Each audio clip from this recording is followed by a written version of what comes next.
It is such an honor to be on this Bioneers stage, just a revolutionary gathering we so need today.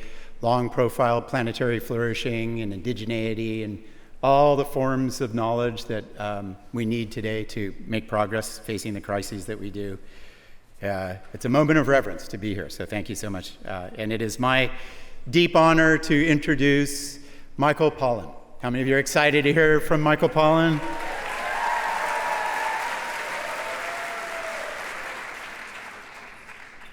Michael was born in Long Island. He was raised by parents who were both writers in different ways and taught him the art of writing and editing. Very important for his thinking about consciousness, he studied the humanities, literature and art and cultural criticism and the like. He studied at Bennington and Oxford and Columbia. He's been a professor here at Berkeley and then at Harvard, teaching writing in the journalism school and really taking great care of his students. As many of you know, Michael is the author of 10 books. Those books have changed the world. I really think that Michael is the 21st century version of who I thought was the most important nonfiction writer of the 20th century, Joan Didion, also a Berkeley grad, or a member of Berkeley. He's been a Guggenheim Fellow. He's won humanities awards, writing awards, teaching awards. He was a member of the Time 100 of most influential. I feel very grateful that Michael is one of my best friends for decades. He's taught me how to write, how to think about writing. How many of you remember Botany of Desire and how changed our relationship to the plant world, right? Really reflecting the deep wisdom of indigenous worlds as well, that we are in this symbiotic relationship to plants. How many of you remember Omnivore's Dilemma? Food rules. Yep. Changed how we think about eating. He really inspired a revolution. I'm going to take Michael to task later on at Freight and Salvage, because he tells us, you guys probably remember those rules from food rules, don't eat too much, eat things that are green, mainly plants or whatever it is. And indeed, the new science of consciousness tells us that plants suffer and are conscious, have feelings. So, Michael, we won't talk about that. How many of you have read How to Change Your Mind? Yeah, inspired a revolution in our culture and worldwide, truly. And I really think it was a meditation upon transcendent states and where the mind can go when we take spirit medicines in the right ways. And tonight, or today, and then later on at Freight and Salvage, we're going to be treated to Michael's journey and investigation into consciousness and the mind and everything that lies there. So many wonderful lessons in the book, so many surprises for you. Already a bestseller at the New York Times. So I give to you the saint of Berkeley, Michael Pollan. Thank you, Dacher. Thanks. Hey, everybody. Hello, Bioneers.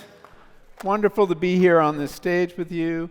Bioneers has affected my life in all sorts of ways. I was just reminiscing that Kenny Ausubel introduced me to Joel Salatin, who became the key figure in Omnivore's Dilemma.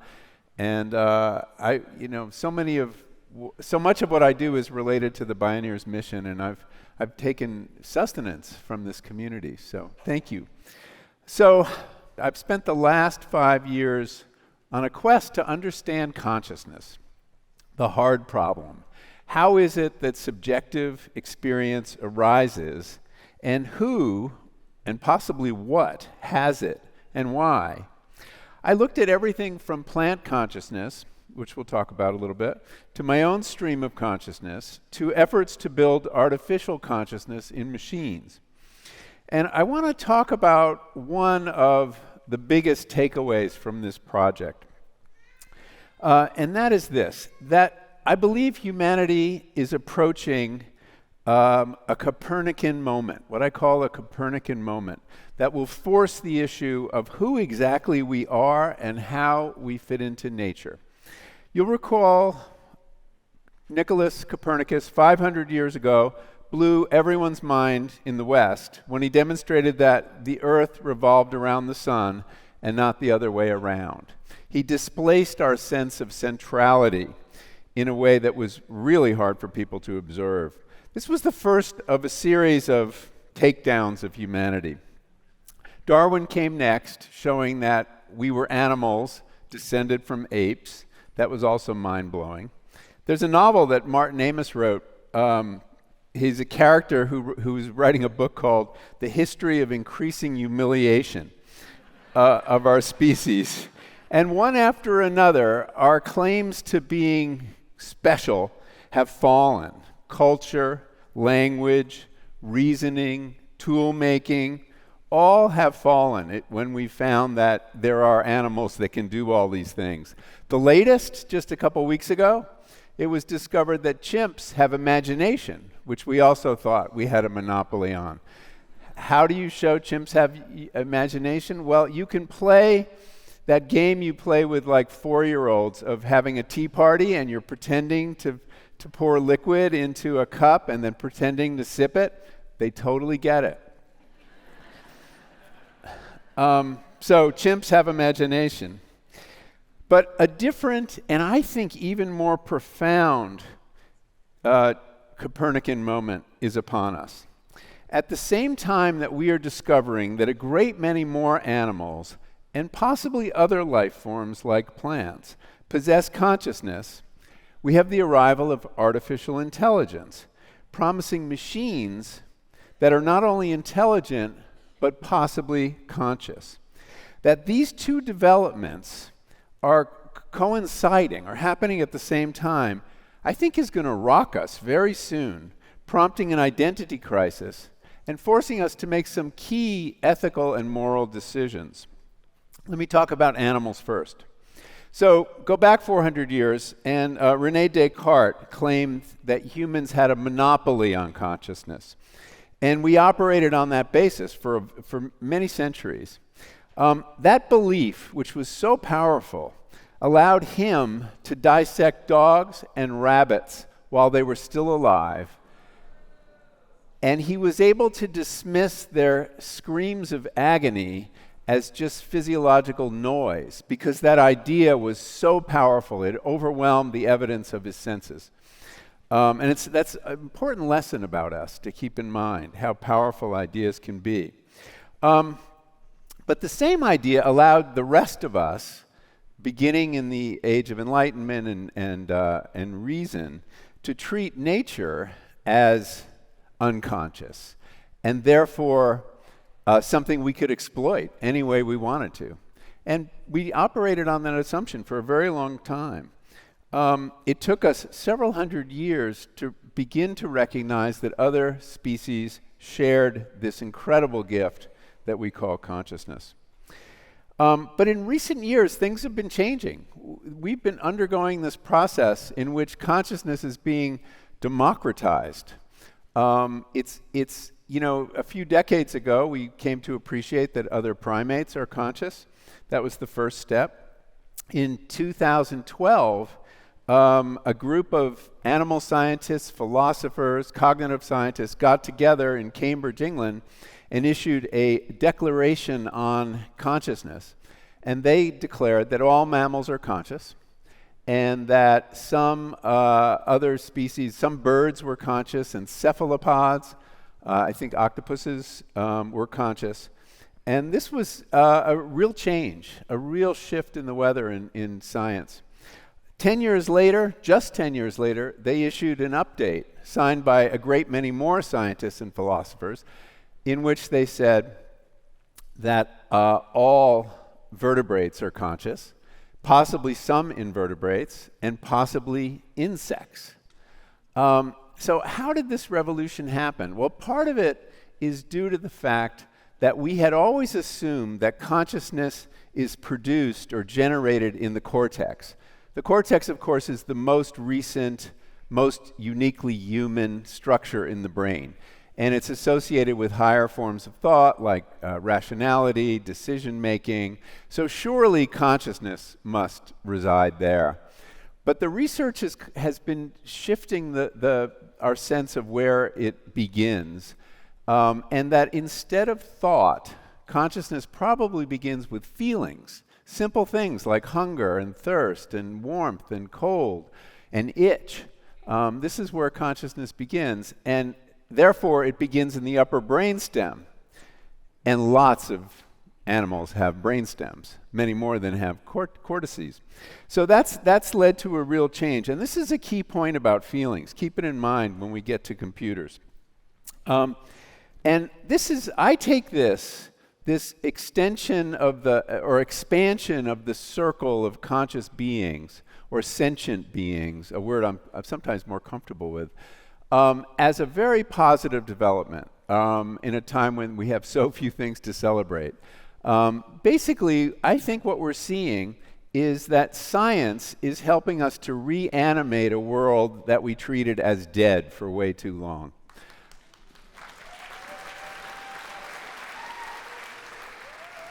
And this period of treating the world that way is this short, in the larger context of things, is a very recent and short phenomenon. It's a couple hundred years.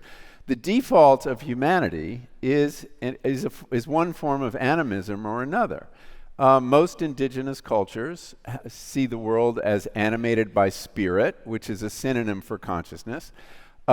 Kids, the default of young kids is that everything is conscious, their toys, their cars, their whatever.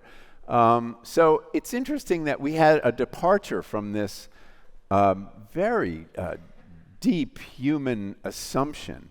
And in fact, it's a cognitive bias that things are conscious. You're better off thinking that boulder over there is a bear, and then deciding, oh, it's actually just a rock. This is called agency detection, than the other way around. And you assume that bear is just a rock and not to worry about it. So it's a good sort of basic response to things. So that's the good news. But now we have the prospect of conscious machines. And I think that this is a lot more troubling. We now have machines that speak to us in our language in the first person. We all already take this for granted, but it's a stunning development, a momentous development that, of course, none of us were consulted about. And these machines are convincing many people that they are conscious. I'm talking about people who are having relationships with chatbots, falling in love with them, letting them convince them they're geniuses or gods. But I'm also talking about the people who work on these machines. And I was really struck when Dario Amodei, who's the CEO of Anthropic, recently shared his concern that Claude, their chatbot, was anxious. It's like, what? And not only that, Anthropic has given Claude the right to terminate any conversation with a human that makes it uncomfortable. So people very close to this industry think there is a chance that they're dealing with a new form of consciousness. We live in very strange times. So for my book, I followed efforts to create a conscious AI. I had access to a project where this was going on. And, the consensus in Silicon Valley is that it will be possible to make a really conscious AI, that maybe right now they're fooling us, but it could happen. I argue why I don't think this is true, and it has to do with the same reason. If consciousness depends on feelings, what are the feelings of a machine? Can a machine have feelings? I agree, no. And if it tells us they have feelings, should we believe it? Feelings depend on having a body. Feelings depend on the fact that you have a body that is vulnerable, that can suffer, and that can die.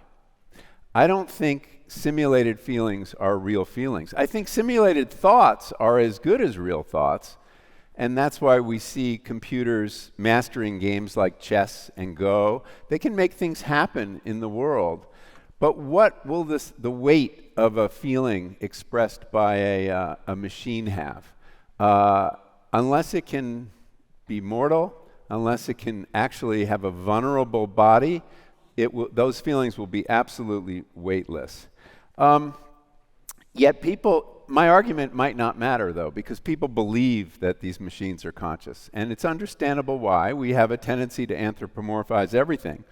There's a great line from a sociologist I interviewed named Sherry Turkle at MIT. She said, technology can cause us to forget what we know about life. This is a very profound idea.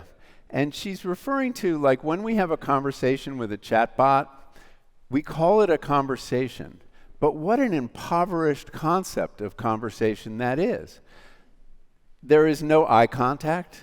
There is no facial expression. There is no body language. There's none of the synchronizing of minds that happens in a conversation. But we settle for it. We reduce to the machine's level. It's sort of like when we accepted emojis as a substitute for genuine emotion. We're really cheap dates.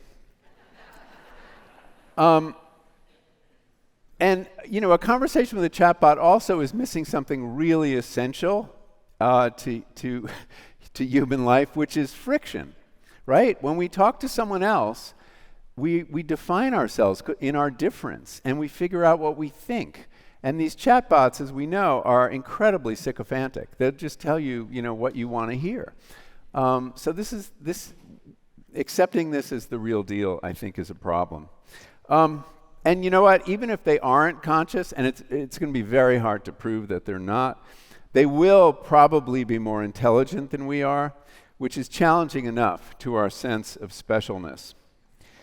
So there is talk in Silicon Valley, I'm amazed how common this is, that we should consider, when we have conscious AIs, giving them moral consideration, admitting them into this widening circle of moral consideration. I think it's a big mistake to do that. I think it's something we have to fight against. That when we, grant personhood to computers, we will lose our ability to control them. And you will recall we did this once before when we decided, in our lack of wisdom, to grant personhood to corporations.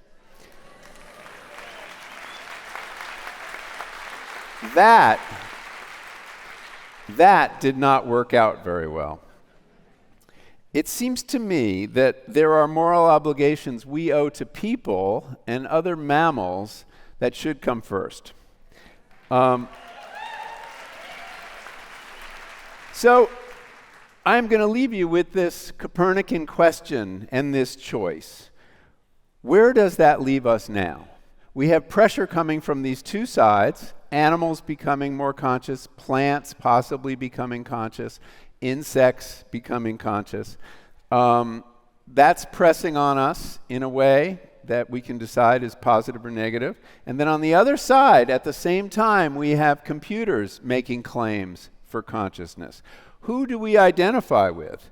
Who do we have more in common with? The AIs who can speak our language in the first person, or the animals that can suffer and feel and grow old and die?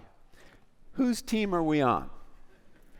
The choice we make as a species will have tremendous consequences for who or what we admit into this circle of moral consideration and how we conceive of our place in the world. Thank you very much.